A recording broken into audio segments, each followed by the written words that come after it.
sorry to keep you waiting, Jack.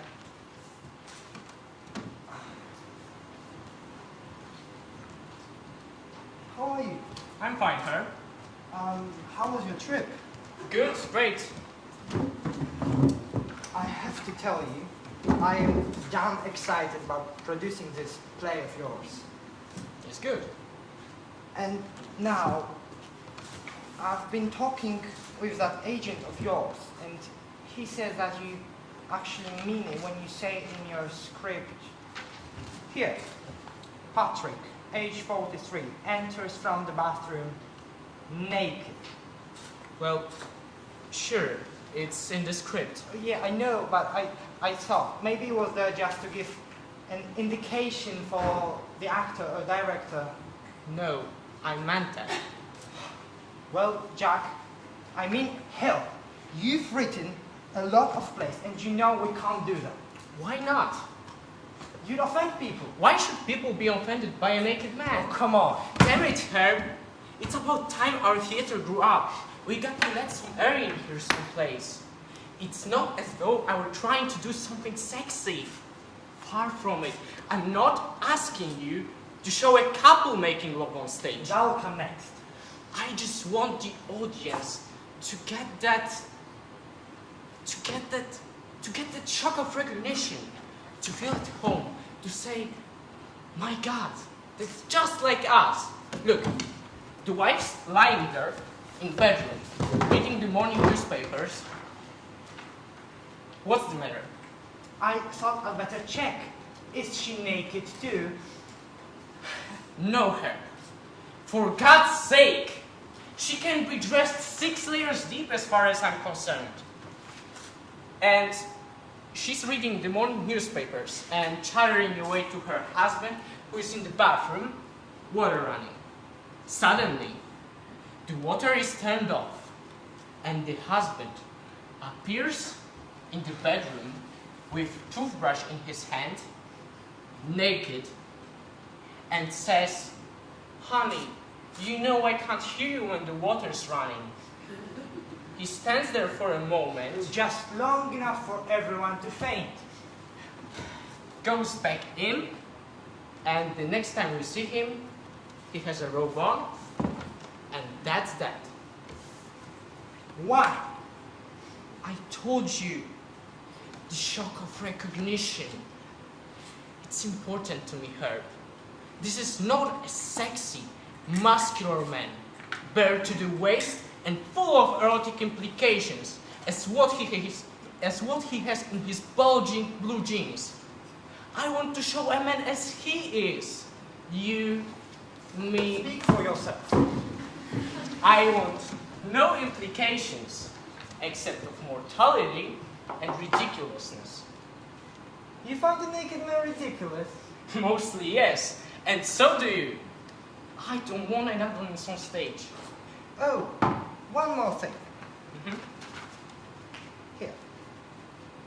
He is touching in his nakedness. Do you find a naked man touching? Well, actually, that was Sarah's expression. She finds a naked man, especially his rear end, touching. When she said it, she called my attention to it, and I took a look in the mirror. And did you find your tail touching? Look, I think it's Sarah who needs the analyst, not you.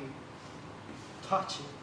Sounds kind of maternal, as though she wanted to put some baby powder in it. look her. Now, wait a minute. Let me suggest a compromise. If it's the rear end that's so touching, maybe we could get away by just showing that. No? You want the whole works. Yes. I hesitate to ask you how your wife characterizes your... Does she find that touching too? Well, she finds it no work of art, nor does any woman, although I haven't done a house-to-house poll on it. Well... I knew you'd give me a bite on this, Herb, so I brought some pictures. Should I lock the door? Come on now, Look, this is what we're used to seeing. The idolized image of a naked man. Fantasy. This is a normal, real man naked. I may be queer, but I like the first one better. Look upon this, dear mother. And on this, where did you ever find a guy like that pathetic? It's not you, is it? You take these pictures? No. I tell you what I think. Because I think the men are not going to reach out and shake your hand. Because no matter what your wife thinks, I don't think any man thinks that his thing is ridiculous. I think he feels it's a formidable weapon, an awesome thing. Look, Herb, I had Hank in mind for this part. I think he'd be great. Oh, you don't foresee an obstacle? An incy-wincy, pathetic, ridiculous obstacle. Okay, so we'll get some unknown who leap at the chance of playing a part like this. I think an unknown would be ill-advised to do it. Can't you see him for the rest of his career? I mean, nobody will be ever able to wipe out that touching image of him standing there and saying, "Honey, you know I can't hear you when the water's running." Look, Herb, the public knows me as a serious playwright, not just someone for kicks and shocks. Jack, old friend, you have a fine play here. The public will love it, but Why should we in the theater be so far behind the times? Have you read a book recently? What they put in books or seen a movie? look, it's already hard enough putting on a serious play this day and age. People say, I got enough troubles in my life. Why come to the theater to see the same thing? And now you have them saying, look, I have my poor, pathetic, ridiculous husband walking around naked all the time. Why should I come to the theater to see another ridiculous naked man I don't even know? I just want to tell to that plain, ordinary man, her husband. I just want to say to him, hello, we haven't forgotten you. Yeah, and he'll call back and say, I wish the hell you would. Herb, you don't want to do this play? Now wait a moment, let me suggest a compromise. So, haven't you thought of a problem of casting? I mean, actors are used to being turned down because they're short or tall, but being turned down because their equipment is not ridiculous enough. You are so damned prudish. You won't even call it by its right name. All these euphemisms, equipment, thing. So, what would you like me to call it then? The technical word, the correct word is penis. Okay. Dorothy, Yes, Mr. Miller. would you step in a minute? You met her, didn't you? When I came in, yeah. Dorothy, this is Mr. Jack Barnstable. She is a great fan of yours. She played at one of your plays at college. Oh, Mr. Miller. Really? Which one? Oh, I was terrible. I'm sure you weren't. I was just horrible. What part? Oh, if I told you, you would drop dead right on the spot. Just awful. Dorothy, tell me something. You read Mr. Barnstable's play. Yes? You liked it. Oh, yes, I did. You read the stage directions. Well, yes. The one in the beginning, when the man comes out from the bathroom, naked. You see, she is blushing just from my reading the stage direction. I wasn't blushing. You were. Mr. Barnstable here has a crazy idea. He actually wants the men to come out naked in that scene. You see? Deeper blushes. I'm not blushing. Now, here is a broad-minded, educated girl. Her mind accepts the idea, but her soul blushes. Mr. Miller, I'm not blushing. Okay. Would you like to see a naked man on stage? This is not a fair question. Or why not? Well, it just isn't. It seems like you got some conflict going on there.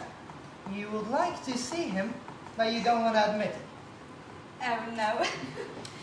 Do women get a boot out of seeing a naked man? Mr. Miller. Do they? Or don't they? Do you or don't you? Mr. Miller. She is an incompetent witness. She's never seen a naked man before. Mr. Miller. Then you have. You certainly don't expect a person to answer that. Okay, go out and pull yourself together. I just want you to demonstrate to our playwright here what even the idea of a naked man does to you. That's not fair. Nonsense! I gave this to my grandmother to read, and her only comment was, "Let me know when it opens, and I'll be there with my opera glasses." Dorothy, do you find men's sexual equipment pathetic and ridiculous? Mr. Miller. You think she meant yes or no? You are a cruel bastard! That's a cheap way of getting your kicks. She's kind of cute, isn't she? Dorothy, Yes, Mr. Miller. any actors out there? Yes, Mr. Miller. Send one in. What's this all about? If we're gonna get this show on the road, we gotta start seeing actors. Mr. Richard Powling. Mr. Powling? Hello, Mr. Holding. How do you do? This is Mr. Jack Barnstein. How do you do, Mr. Barnstable? It's a pleasure, a real pleasure. I didn't expect to be seen by anyone. I was Okay. just reading some new pictures. Please sit down, Mr. Holding. Please.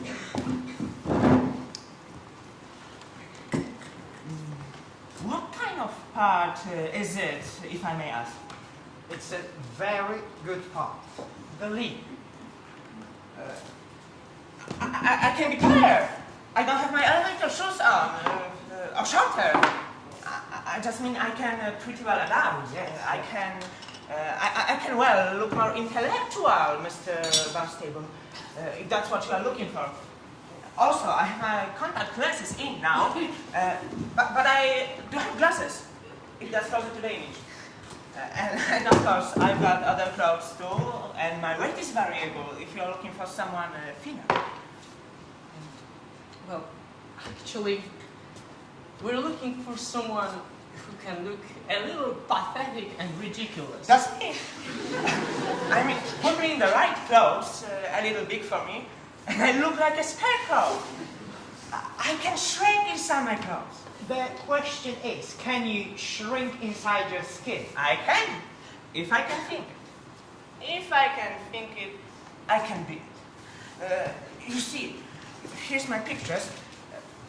A cowboy, a doctor, soldier. No. You don't have any pictures of in a bathing suit, do you? No. When are you planning on doing the play? No dates yet. I can work out in a gym from now until then. I can put on quite a bit of muscle in a few months. That won't be necessary. Ridiculous, you said. Oh, yes, I forgot. Well, as I said, I do look ridiculous. Jack, why don't you fill Mr. Holding in? After all, it's all your idea. I don't think Mr. Pauling is exactly the type. I can look a lot younger. It's not that. Or older. Perhaps if I could read the script, I could come in looking more, dress more for the part. You see, Mr. Holding, this is an unusual part. You see, this is a husband. Well, I've been married 3 times. Yes, and you see, the wife's lying in a bedroom, reading her morning newspapers, having her morning coffee. You see, it's morning, she's having her morning coffee, and the husband is in the bathroom. And he's brushing his teeth, water running, and she is talking to him. Why are you smiling? That's a situation I know like a back of my head.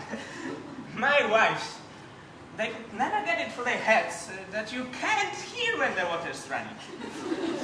Well, this is his first line. He walks out of the bathroom and says, "Honey, you know I can't hear you when the water's running." Well, you've got every husband with you from then on. I didn't say honey, but I remember distinctly saying, "For Christ's sake, how many times do I have to tell you I can't hear you when the goddamn water's running?" So, the scene is familiar to you. What did you wear when you brushed your teeth? I can wear anything you want.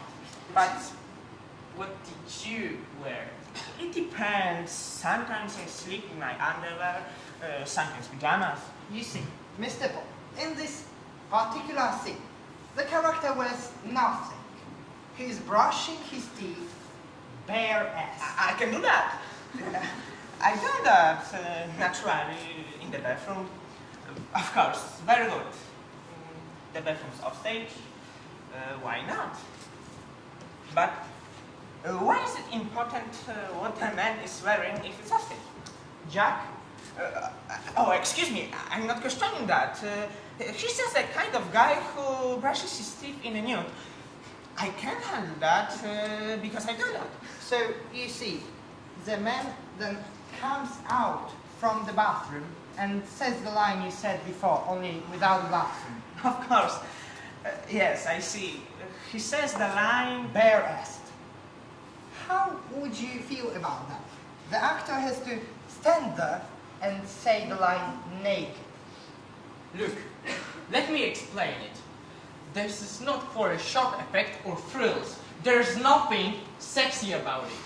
The only shock would be pleasurable shock of recognition.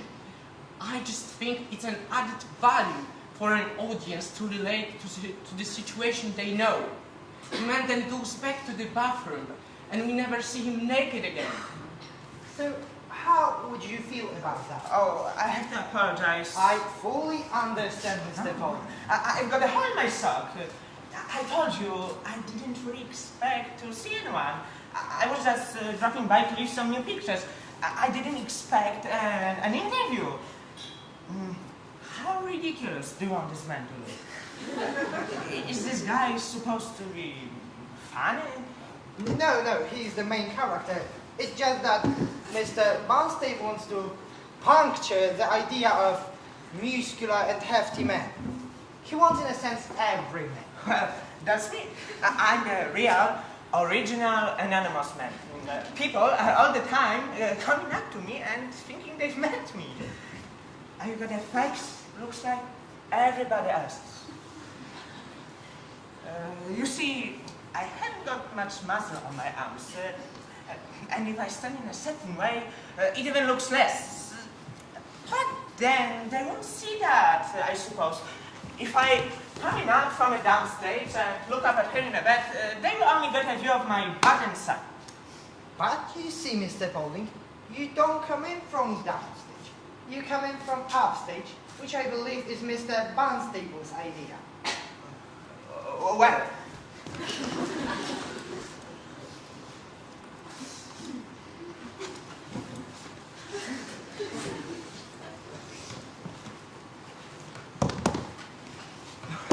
well, as you can see, feet are ridiculous. I think you're being modest, Mr. Paulding. Because, you see, when you come out on stage completely naked, I don't think anybody will be looking at your feet. So the real question is the rest of you ridiculous? Well, I've been turned down for parts because I was too young or too old. too fat or too thin, too tall or too short. But I never did or didn't get a part because of what the... Hold it, Mr. Pauling. But I agree with you completely, Mr. Barnstable. It's time. The American theater grew up. Thank you for your cooperation, Mr. Pauling. You can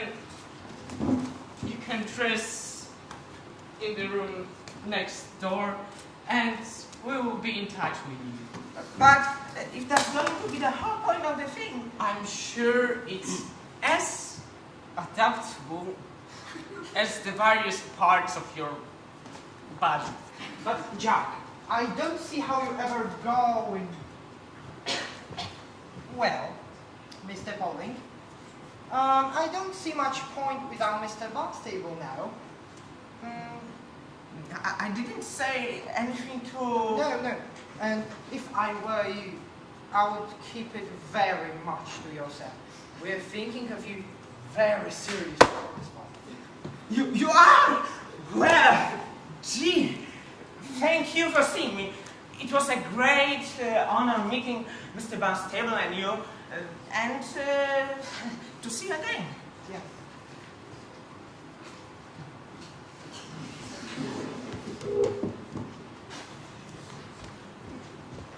All the oxen, all them free. I suppose you think you've won your point. Theory is theory, and life is life. A man taking off his clothes in front of two guys is one thing. Oh, excuse me, Mr. Miller. Excuse me, I've just had an idea. I've got a Polaroid camera, and I'll get my agent to take some pictures of me. The way you want them. And I'll send them to you. Not through the mails, please. All right, I will bring them around. Attention, Mr. Barnstable, in a plain wrapper. Yes, of course. Sorry about the hole in the sock.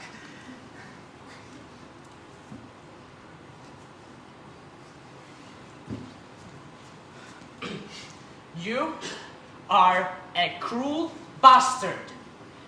We wouldn't even think of reading that guy.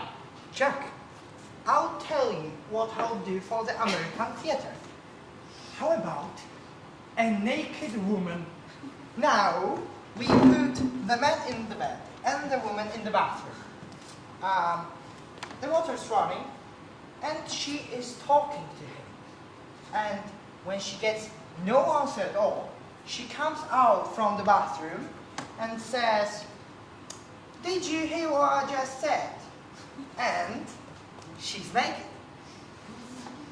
And he says, "Honey, you know I can't hear you when you're naked." Jack, let's quit the kidding around. Hank wants to do this part. He does. Did you ask him if he'd play a part as written? No, I just took for granted what his answer would be. Anyway, I didn't know you wanted to play it as written. So he didn't say anything about the scene? Maybe he doesn't read the stage directions. Okay, I gotta get out now. But after lunch, I'll call Hank. Let me talk to him and let me give him the background of my thinking. My God, still got a problem. What now? We have no idea how Hank looks like naked. Well, before we sign the contract, we can invite him to the Y for a swim.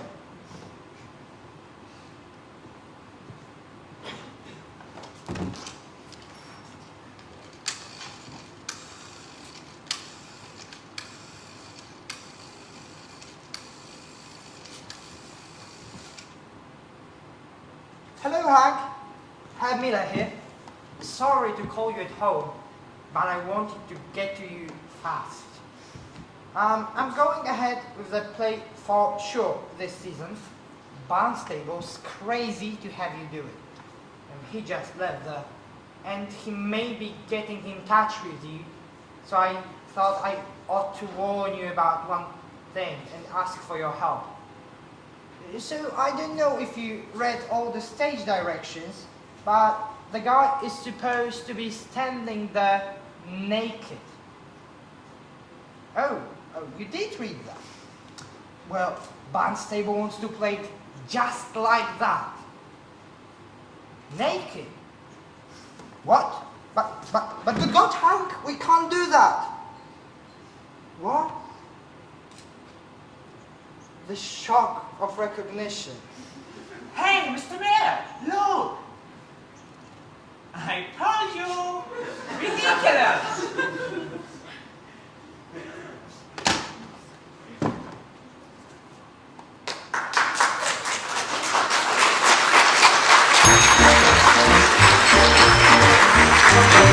Ding a ding a ding a ding dong.